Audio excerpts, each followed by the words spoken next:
Nerds, we're doing a review of the new Flash movie starting now. Welcome to Nerd Social. I'm Nathan. And I'm Colin. Hey, so we went to a press screening earlier in the week. John did as well, but he's under the weather, so he can't join us today. So we're going to do this a little bit differently than we usually do, just like we did the Evil Dead Rise. When we go to a press screening, we're just going to do a spoiler-free review, and we'll do a spoiler review of this movie later on. That'll probably drop on Saturday. The spoiler-free review that we're recording, we're actually recording this on Wednesday, should drop on Thursday, just to give people the chance to actually see the movie or not see the movie based on our input. But we'll be breaking down the movie as well, and look for that video on Saturday of this week. All right, so this movie is directed by Andy Muschietti, who directed the It movies. This screenplay is by Christina Hodson, who wrote the Harley Quinn and the Bumblebee movie. The screen story is by John Francis Daley and Jonathan Goldstein, who wrote the recent Dungeons & Dragons movie, Honor Among Thieves, and also Spider-Man Homecoming, and also Joby Harold, who wrote the recent Transformers Rise of the Beast movie and Army of the Dead movie. The spoiler-free log line for this movie, provided to us by Warner Brothers, is Ezra Miller reprises their role as Barry Allen in the DC superheroes' first ever standalone feature film. Worlds collide in The Flash when Barry uses his superpowers to travel back in time in order to change the events of the past. But when his attempt to save his family inadvertently alters the future, Barry becomes trapped in a reality in which General Zod has returned, threatening annihilation, and there are no superheroes to turn to. That is, unless Barry can coax a very different Batman out of retirement and rescue an imprisoned Kryptonian, albeit not the one he's looking for. Ultimately, to save the world that he is in and return to the future that he knows, Barry's only hope is to race for his life. But will making the ultimate sacrifice be enough to reset the universe? So that's a lot. Yeah. Again, that's the one provided by Warner Brothers. Usually the IMDb log lines are shorter. So Colin, what did you think of the movie? Yeah, this movie was surprising in many ways. I think that it's been in development hell for a long time. We heard about it. When's it going to come out? They finally put it out near the end of the DCEU run before James Gunn takes over. So in some ways, it's a homage to the Snyderverse. In some ways, it's not. But I did enjoy it. I think that there was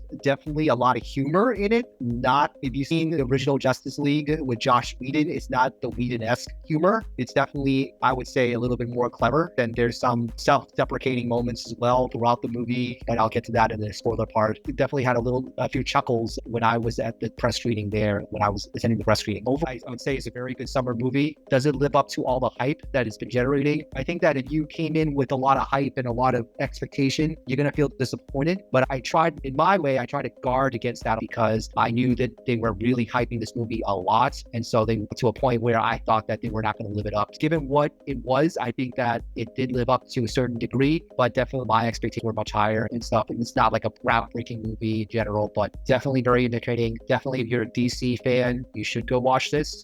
Otherwise, I think you could probably watch it on Max when it comes out on Max eventually, or digital and things like that. But overall, pretty solid. Yeah, I'm glad you mentioned the advertising, the marketing campaign. Although John isn't joining us, John and I watched this on Monday.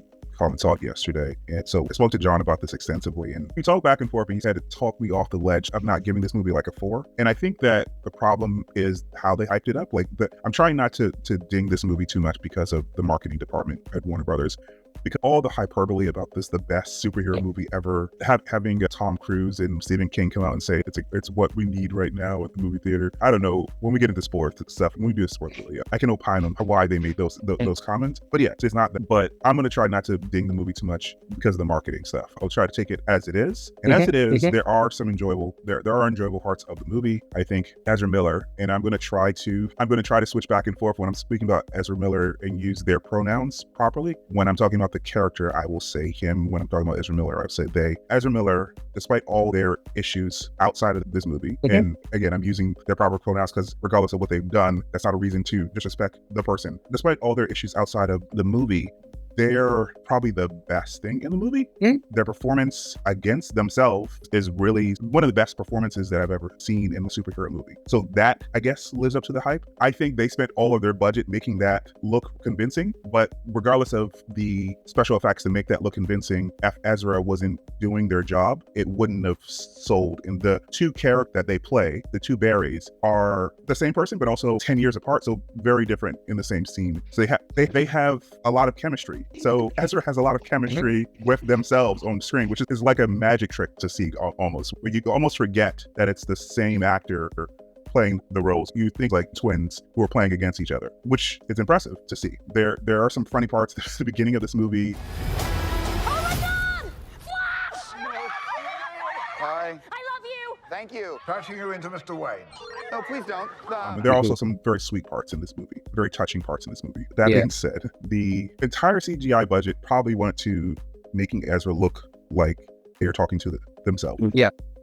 The CGI in this movie is terrible. It's so bad. It's terrible. It's from the beginning all the way to the end. There's a sequence at the beginning which could have been cool, but I was distracted by the bad CGI. And then in the third act, when you usually have the CGI battles, more bad CGI, more like rubbery, moving people. And then there's like the sequence at the very end, the climax, where they just throw a lot of things at the screen. And it's terrible. It's terrible. It looks like a video game from like the mid 2000s. It's like the early aughts. It looks like a video game from like the early aughts. Oh. So I don't understand. They should have spread the money around a little bit more. I understand that if they didn't get Ezra against Ezra stuff right, you wouldn't buy the emotional part of this movie, but I don't know. I know they spent more than $200 million on this movie. Yeah, and it looks, and the other reason that I was thinking about giving it a 4 is because honestly, you see it on the giant screen, it makes it look worse because you can see all the flaws. So maybe if you see it at home, you can forgive those flaws on a smaller screen. So yeah, that's one thing. The other thing is that it's really difficult watching this movie after seeing Across the Spider-Verse and seeing how well that was done, how all the references. When we were talking about this, and we'll be dropping this review after we dropped our Spider-Verse review. In that conversation, I mentioned that there are a bunch of references in that movie, but the references don't distract from the movie. They're in the background. There's still a movie there. That's not the case here. There's just a bunch of references at a certain point in this movie, and they're just fan service references. They're not integrated well. I may make another video just supposing how this movie decided to work in references and cameos compared to how Spider-Man No Way Home did it, and how Across the Spider-Verse did it, and how did it much better. Besides Michael Keaton, the people that show up in this movie, and people might clap when they show up. Besides Michael Keaton, there is no reason for them to show up because they're not integrated into the story whatsoever. It's pure fan service. And I know people don't like when people say fan service, but you can do that well. See Across the Spider-Verse or see No Way Home. That's done well. This is just hammy and ridiculous. So yeah, because of Ezra Miller, because of the sweet story, because of the comedy, I'm trying to pull it up a little bit because honestly, I gave Black Adam a 6. I was being generous. I was like, and that was before we established our new scale. So that's why I was like, should I go with a 6 or should I go with a 7? Because it's technically better than Black Adam, but I don't know how. I honestly don't know. Like Black Adam has near zero rewatchability for me. I tried to watch it months after we reviewed it, and it was painful. But I don't know that this has a lot more rewatchability because there's a half to 2/3 of a good movie in there, and then it goes off the rails at the end. And they try to save it with some sweet stuff after that. And I was talking to John yesterday, and I said, by that point, I understand what they showed was sweet intellectually, but I didn't cry because of the mess that I had seen just a few minutes earlier. Yeah, and then the very end of this movie was a very ill-advised thing that just made no sense whatsoever, and it just confuses. It was just going to confuse anyone. The other thing, that's the other thing I mentioned to John when I was talking to him yesterday. Unless you're like a movie buff and you've watched not just the DC movies, the DCEU movies, but like all Warner Brother movies that ever had a superhero hero in it, you're going to be confused. And this is called the nerd. This is called the Nerd Social. We know people who watch this stuff definitely watch that stuff as well. But like the best superhero movies have those hints in there, but don't make it inscrutable for a regular audience member to come and watch the movie. There'll be some people clapping for the things that show up in this because they watch every iteration of Warner Brothers stuff. But there's some people that are just going to be lost. It's like, why is that person there? Who is that?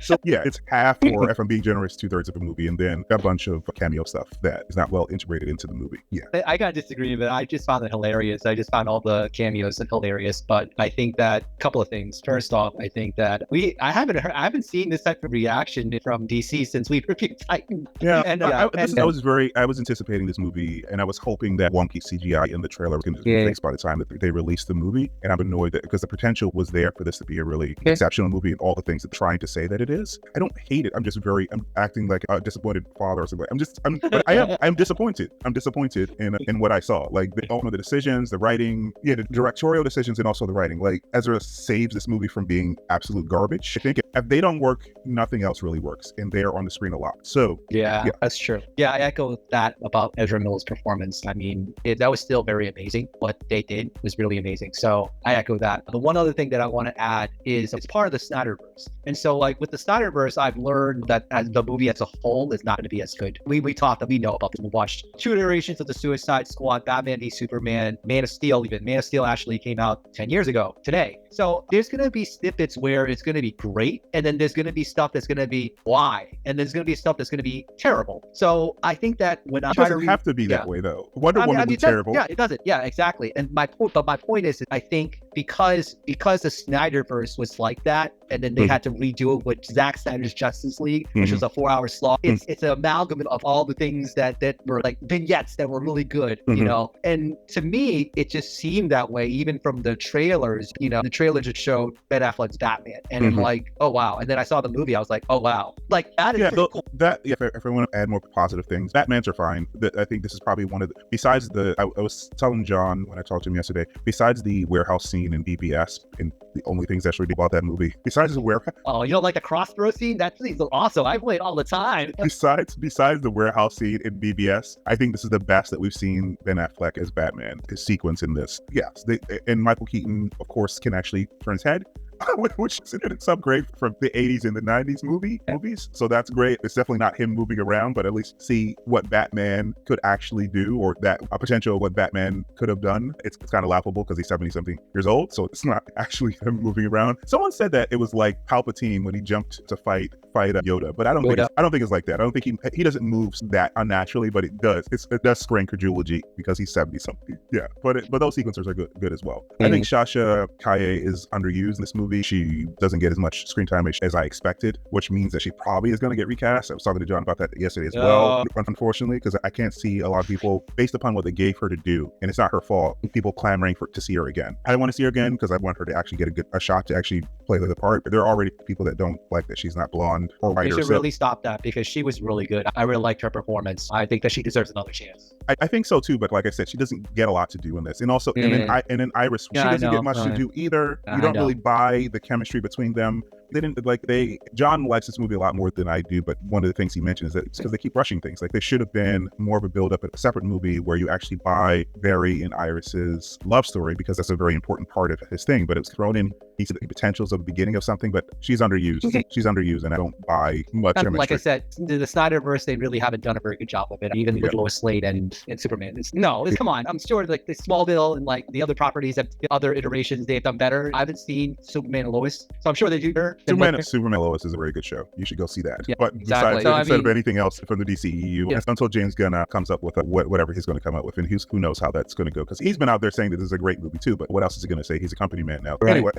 Anyway, so let's wrap up this spoiler-free things so because we had to record the spoiler review. So how would you rate this? I think that for me, yeah, it is a mess, but if you look at it as a whole, like I said, it's not going to be that good. If you look at it in vignettes, certain parts, the emotional parts between Barry's song and Barry, the two Barrys together, the Batman, separately, and also with Supergirl. Great. They're great experiences. So for that, and also the cameos, I would have to just up to a 7 because of it. I can't give it an 8 because that's just way too high, but I think that a 7 would be a dinner party, would probably be a good rating for The Flash. Yeah. So I don't know if we're going to get the Beast Wars review out. I think a lot of it, we all gave it a 7, Beast Wars a 7 as well. And recently we also reviewed. Wait, did I give it an 8? I thought I gave it an 8. Oh, you sorry. I and John gave it a 7. Little Mermaid, we also gave it a 7, I think. Yeah, I also gave it an 8.